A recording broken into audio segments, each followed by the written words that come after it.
Well, it's the last day of the con. We are pretty much all packed up and ready to go. We just we're planning on doing another tour around the hall real quick, and then we're probably gonna hit the road. Try to get home, you know, with a little bit of daylight left. That's always nice. I hate jumping out of the car and going straight to bed. Yeah, so we're gonna go down to the hall one last time, and then on the way home we'll give you kind of some final thoughts, recap of the convention and everything, and kind of let you know what we thought of it.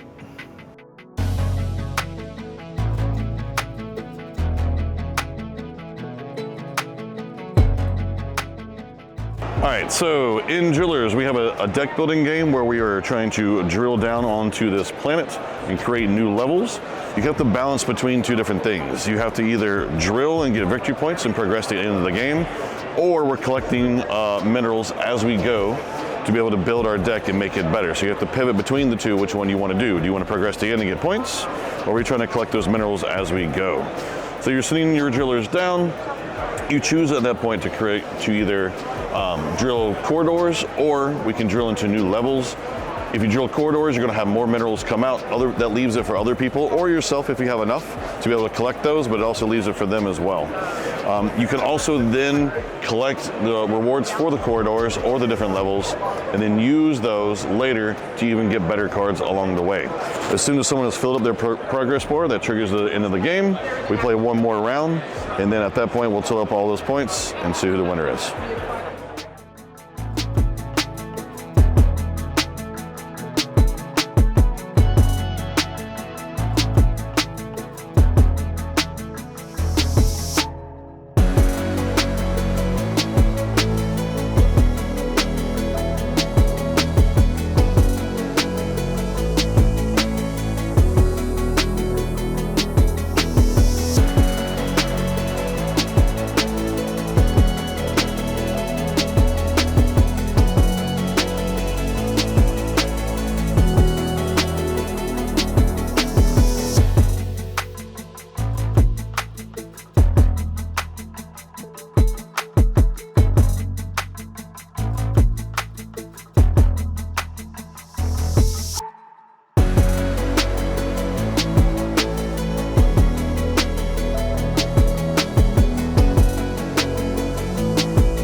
So this is Azure from Bitewing Games. This is a two-player abstract strategy in their Mythos line. This one's based on Chinese mythology. You are placing go-like stones onto a board to help get points. You're trying to get to 25 points. You can control these auspicious beasts in different ways to get boons. And it is a near-perfect information game. Basically, you get a couple cards at the beginning that are random, but everything else is completely on the board. Plays very fast. The gist is, on your turn, you always have to play one card per icon on the board of that color. So at the beginning of the game, for instance, that would cost one red card to go to. I could place my stone on it, and I would get one black card in return. However, here's the rub of the game, is that every stone on the board helps you play cheaper to its row and column. So now that I've placed this stone, that space there that would normally cost one card is free for me. This space that costs two normally, because it's two icons, it only costs one red card now. And you know, if on my future turn I went, you know, there for one red, now I could go there for one red. So it's really about kind of trying to maximize your power lines, because that would normally cost you 7 black cards. But if you put a bunch of stones there, all of a sudden you could go there for 1 or 2 black cards. And so it's really about trying to control, zone out the game. Plays really fast. It's the sort of game, once you have an opponent you play with a lot, you could like sit it back up and play it 3 times in probably 45 minutes.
Biome. This is a nature-themed tableau builder where all players have their own biome board and are trying to build up a biodiverse ecosystem of plants and animals. So the game plays through the seasons. Every season is a round of the game with multiple phases. So we've got some simultaneous phases here where players draw cards, collect resources, and play a card. And then we go to the seasonal event. So every season something special happens in your biome. In the spring we've got nesting, where if you've got a rabbit next to a plant or a bird next to a tree, they will nest and have babies. So that's when these little nests and baby chicks and rabbits come into the game. In the summer, the predators activate and will try to hunt the baby animals of the other players. But don't worry, just like in nature, not every hunt is successful. The more plants you have played, the better protected your babies are. And then you actually have to have the food resources available to feed your babies in order to score points for them. So there's a fair amount of resource management involved as well. The last thing players do every round is in turn order, everyone gets to activate one action. As soon as you take that action, you're going to place one of your player cubes on that card. You may never take that action again. So I like to describe it as a micro engine builder. It's not your typical engine builder where you're, activating the same cards over and over again. So a little more diversity in actions among all the players. You'll find that most of the actions involve giving victory points to other players or giving cards to other players, or all other players get resources if you take an action. And so there's some unique interactions also with this victory point track. So if I land or pass one of these bonus spaces, you get an instant bonus. And then if you give a victory point to someone else, you move backwards on the point track, they move up. And then when you move forwards again, you can get that bonus a second time. The last two things I want to share with you are that at any point, you can change two of something for one of something else. So you can discard two cards to draw a new card. You can trade cards or other resources in exchange for other resources, which you can use to feed your babies, play cards, etc. And then you're also competing with your other fellow players for some achievements.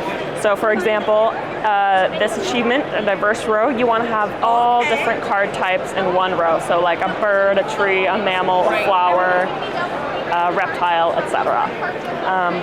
And then we've got a little extra mini expansion here that's totally optional.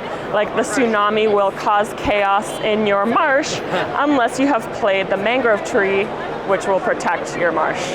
And yeah, plays in about an hour and a half, depending on player count and familiarity with the game. And the game ends when a player reaches either 120 points or fills up their biome. That triggers the final season, and then whoever has the most points wins. And everything you see here is a part of the second edition, which is essentially a combination of the first print run, the Kickstarter base and deluxe games. So you get all these wonderful wooden components, these inserts with lids for easy cleanup and setup. And yeah, metal coin, all these little wooden pieces, and it's all FSC. The nests, of course, how could I forget? The nests are also in the game. And then we partner with the Wildlife Conservation Network to donate a percentage of proceeds to protect real-life biomes. Yeah, I hope you have lots of fun with the game. Whenever you're ready. Okay, so this is Unmatched. It's a tactical little miniatures battle game. Every player is going to have a character and a deck of cards associated with that character. So here we got Wyatt Earp over here, and he's going to go up against John Henry over here. Let me get those off real quick, I'm sorry. All right, so everything you need to know how to play the game is right here on this card. Every turn, you're going to take two actions, and there's only three to choose from. There's maneuver, scheme, and attack. When you maneuver, you're going to draw a card from your deck, and that's the only way you can get cards into your hand is by taking that maneuver action. And then after that, you're going to move your fighters. The printed value on the card, in this case, Wyatt Earp and Doc Holliday, are both going to move 2 spaces. And you're just going to follow the black lines around the board. Now, they don't need to stay together. They can kind of spread apart if you want them to. Okay, so that was the maneuver action. The scheme action is you're going to play a card with a lightning bolt, and then just do whatever it says right on the card. And again, it's very self-explanatory what it does. Then we have an attack. There are two different types of attacking people. There's ranged people and there's melee. So both Wyatt Earp and Doc Holliday are ranged characters. And what range means is that if Wyatt Earp was over here and John Henry was over here, he is in range to hit him because they share the same color. You see the green there? That's why the board is chopped up in all kinds of different colors. So to attack, you're going to play a card with a red burst or a half a burst and half a shield. That's a hybrid card. So you're going to play the card face down. The John Henry player is going to play a card with a shield on it, face down. You will flip over the cards and then compare the numbers. He's hitting him for 4, and John Henry's only blocking for 2, so he's going to take 2 damage.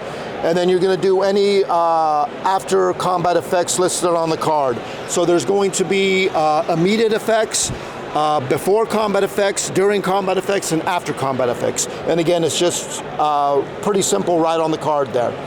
So after the player has taken 2 actions, you can double up on 1 action, or you can take the same action twice. Then it's the next player's turn. So you're just going to go back and forth until one of you is dead. Games take about 25-30 minutes to play, and so much fun to play. Can you tell us like who's included with Stars and Stripes? So on the Stars and Stripes set here, we got Wyatt Earp here. We got Rosie the Riveter in a mech suit, George Washington, and John Henry. This is our newest set that just came out, available here today at Origins. And then our other newest set is Bruce Lee versus Muhammad Ali.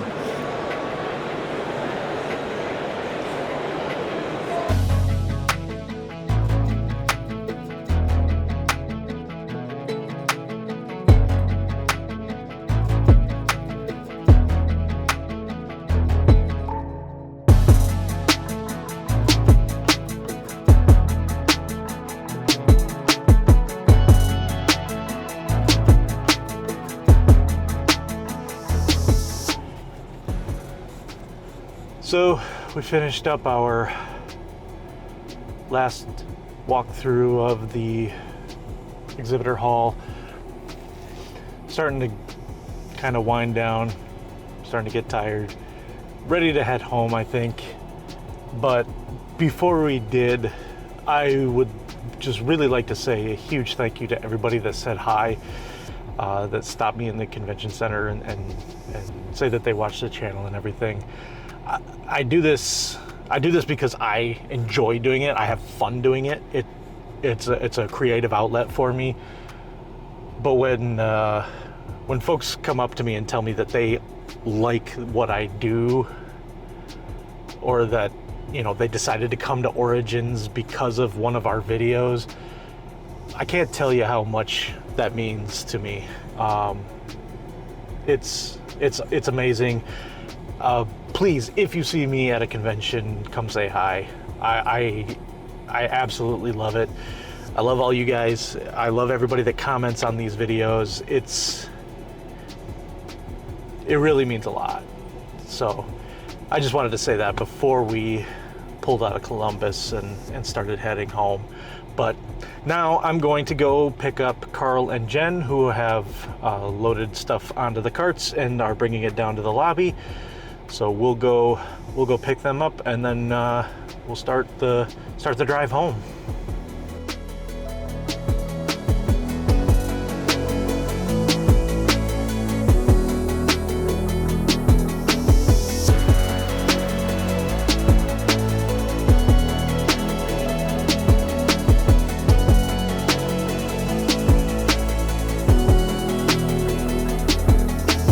We're about a half hour away. Not a half hour, we're about an hour away from home, but I wanted to have a real quick kind of recap discussion about Origins this year. I heard a lot of people say, sorry, my camera mount's a little temperamental right now. Heard a lot of people saying that this year felt weird. Did you guys feel that at all? Did it feel different to you at all? I thought it felt different. I don't know why though. Yeah. I will say, again, I think I mentioned this in yesterday's video, but or maybe it was 2 days ago, who knows. It did seem like the hall was much quieter, much more empty than in years past.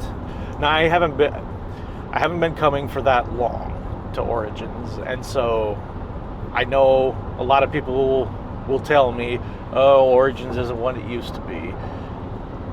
That's kind of what I like about it, is that it's not a super busy, super packed convention. But it did feel quiet.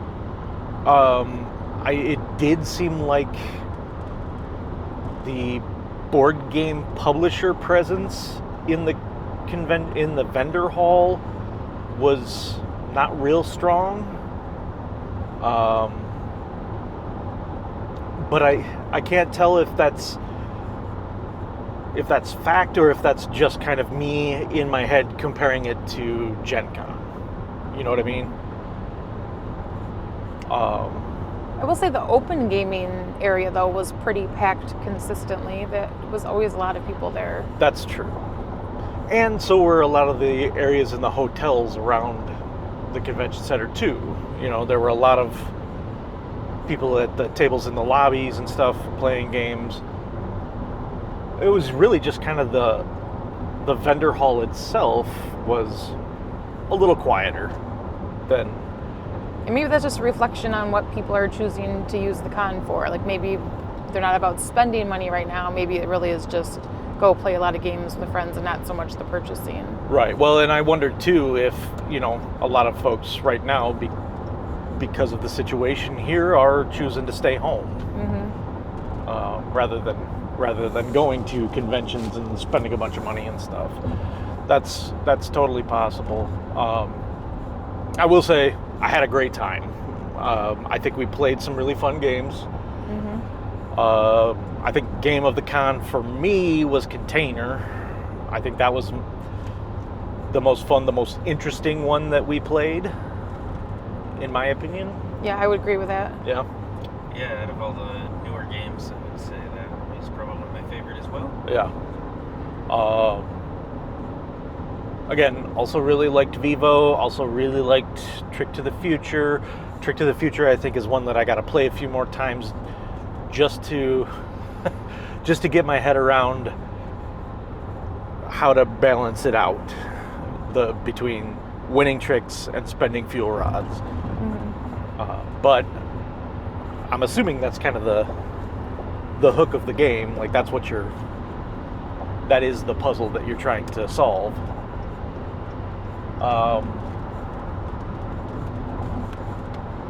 The Secret Cabal meetup was a blast, just like every other year that we've gone to the Secret Cabal meetup. So many people there, everybody's hanging out and having fun.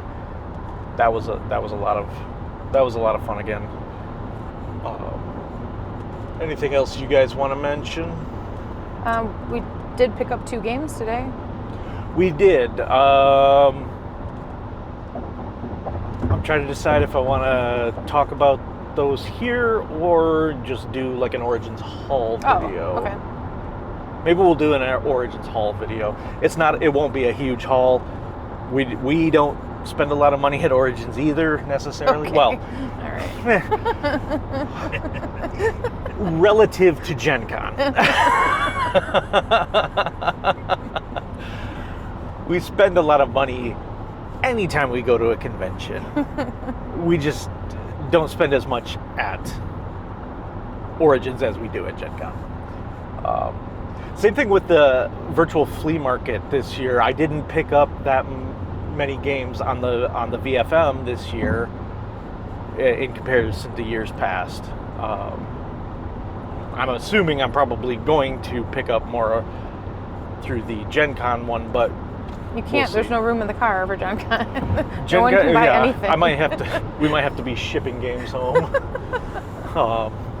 Yeah, that's going to be interesting. We have 4 people going down in a car with us for Gen Con, so that's going to be interesting. We're already kind of Yeah. squished as it is, so we'll see.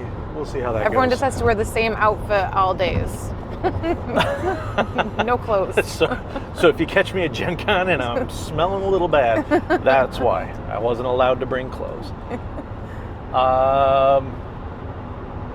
Yeah, speaking of, if you're not already subscribed to the channel, make sure you do that so that you can check out the Gen Con vlog series when that comes out in just a few weeks. And we'll be putting out some content in between now and then also. But again, this is it for the 2026 Origins vlog series. Thanks to everybody who watches. Thanks to everybody who stopped and said hi. And yeah, we'll see you on the next one.